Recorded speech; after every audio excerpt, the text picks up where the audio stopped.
बनो उमिया का बादशाह अब्दुल मलिक बिन मरवान जब मुल्क शाम में तावन की वबा फैली तो मौत के डर से घोड़े पर सवार होकर अपने शहर से भाग निकला और साथ में अपने खास गुलाम और कुछ फौज भी ले ली। और वो तावन के डर से इस कदर खाइफ और हिरासा था कि जमीन पर पांव नहीं रखता था बल्कि घोड़े की पश्त पर सोता था। दौरान सफर एक रात उसको नींद नहीं आई तो उसने अपने गुलाम से कहा कि तुम मुझे कोई किस्सा सुनाओ।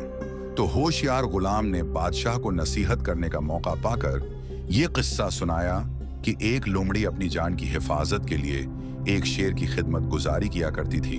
अचानक एक दिन एक इकाब लोमड़ी पर झपटा तो लोमड़ी भागकर शेर के पास चली गई और शेर ने उसको अपनी पीठ पर बैठा लिया।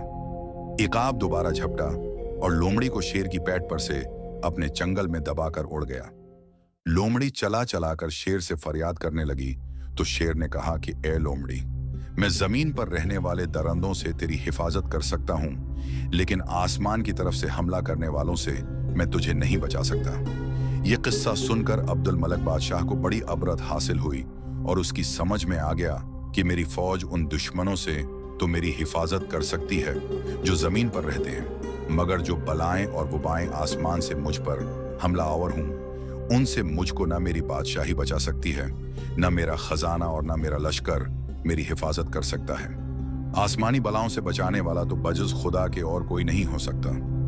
ये सोचकर अब्दुल मलिक बादशाह के दिल से तावन का खौफ जाता रहा और वो रिजा इलाही पर राजी रहकर सुकून और इत्मीनान के साथ अपने शाही महल में रहने लगा।